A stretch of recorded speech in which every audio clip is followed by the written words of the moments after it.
Hello friend, જય શ્રી કૃષ્ણ. હું હેનલ પટેલ કાના કિચનમાં તમારું સ્વાગત કરું છું. તો અત્યારે ગરમીની સિઝન ચાલી રહી છે, તો ઠંડી ઠંડી છાશ પીવાની તો બધાને મજા આવે. તો એના માટે આપણે આજે પરફેક્ટ માપ સાથે છાશનો મસાલો બનાવી લઈશું. તો મેં અહીંયા એકદમ ફ્રેશ આ રીતે ફુદીનો લીધો છે. ફુદીનાના પાનને આપણે આ રીતે અલગ કરી લેવાના છે.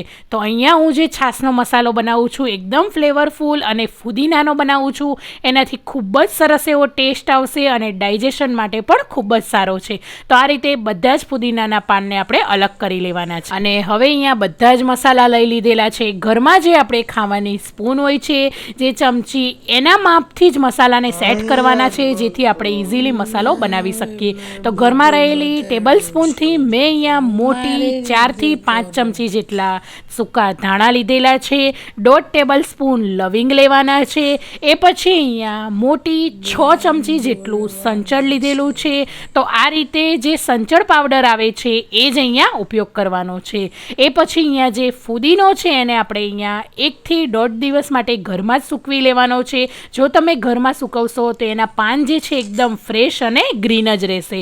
એ પછી અહીંયા 2 મોટા તજના ટુકડા, અડધી ચમચી જેટલા કાળા મરી અને 1 બાદિયાનો એટલે કે જે આપણે ચક્રી ફૂલ આવે છે એને આ રીતે તોડીને લઈ લેવાનું છે. એ પછી અહીંયા મેં 3 મોટી ચમચી જેટલા કાળા મરીનો પાવડર પણ લીધેલો છે. જો તમારે પાવડર ના કરવો હોય તો તમે મરી જે છે એ મોટી 5 ચમચી જેટલા મરી પણ લઈ શકો છો. 1.5 ટેબલ સ્પૂન જેટલી વરિયાળી અને 1 મોટી ટેબલ સ્પૂન જેટલો અજમો લેવાનો છે. અજમો અને વરિયાળીનો જે છાશનો મસાલામાં એકદમ સરસ એવો ફ્લેવર પણ આવતો હોય છે અને સુગંધી પણ ખૂબ જ સરસ એવી આવતી હોય છે. એ પછી અહીંયા મેં શેકેલા જીરાનો પાવડર લીધેલો છે.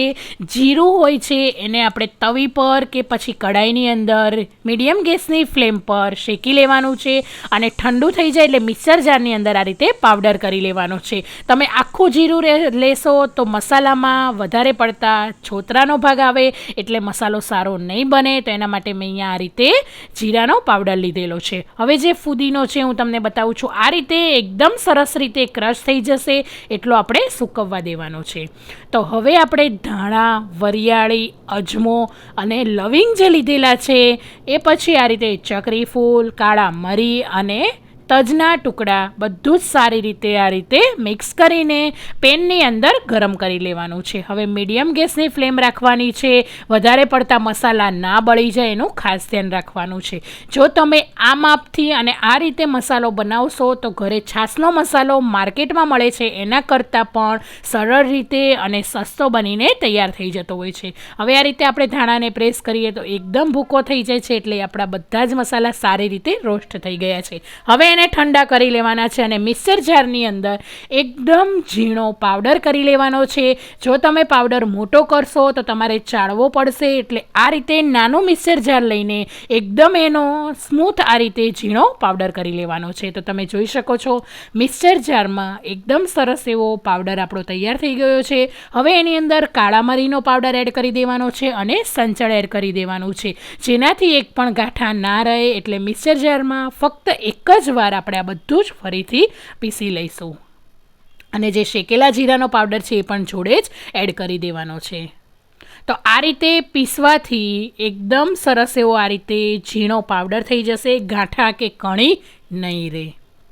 એ પછી મિક્સર જારની અંદર એ જ જારમાં જે આપણે ફુદીનાના પાનને સૂકવીને રાખેલા છે એને પણ એડ કરી દઈશું. અહીંયા મેં ફુદીનો જે છે એ જે માર્કેટમાં મળે છે 2 બંચ એ લીધેલો છે.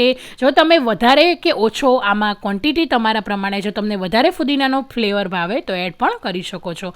હવે એકદમ ઝીણો પાવડર તૈયાર થઈ ગયો છે તો બધું જ મિક્સ કરી લેવાનું છે.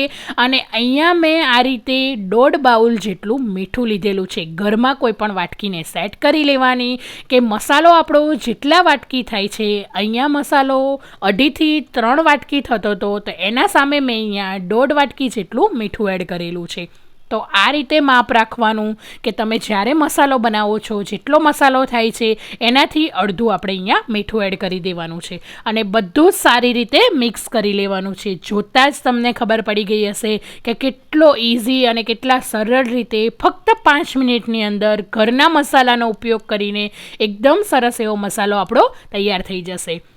અને હા, જેને ડાયાબિટીસની તકલીફ હોય અને છાશ પીતા હોય રેગ્યુલર, એના માટે મીઠા લીમડાના પાનને પણ તમે સૂકવીને આની અંદર એડ કરી શકો છો, તો એ પણ ખાવામાં ખૂબ જ સરસ એવો લાગતો હોય છે. તો આ રીતે મસાલો આપણો તૈયાર થઈ ગયો છે. હવે ઉનાળાની ગરમીમાં ઠંડી ઠંડી છાશ પીવાની ખૂબ જ મજા આવશે. તો તમે પણ આ રીતે ઘરે મારા માપ સાથે જરૂરથી એકવાર મસાલો ટ્રાય કરજો.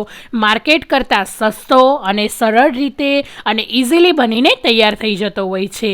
તો આ રીતે તમે પણ જરૂરથી મસાલો બનાવજો અને મને જરૂરથી કમેન્ટ બોક્સમાં જણાવજો કે આજની મારી છાશ મસાલાની રેસીપી તમને કેવી લાગી. અને મારા વિડીયો જોતા હોય, ચેનલને સબસ્ક્રાઈબ ના કરી હોય તો જલ્દીથી જઈને સબસ્ક્રાઈબ કરી લેજો, જેથી આવા અવનવા વિડીયોના નોટિફિકેશન તમને જલ્દીથી મળતા રહે. અને વિડીયો જોતા હોય તો વિડીયોને જરૂરથી લાઇક શેર કરી દેજો. Thank you for watching. મળીએ આપણે નેક્સ્ટ વિડીયોમાં.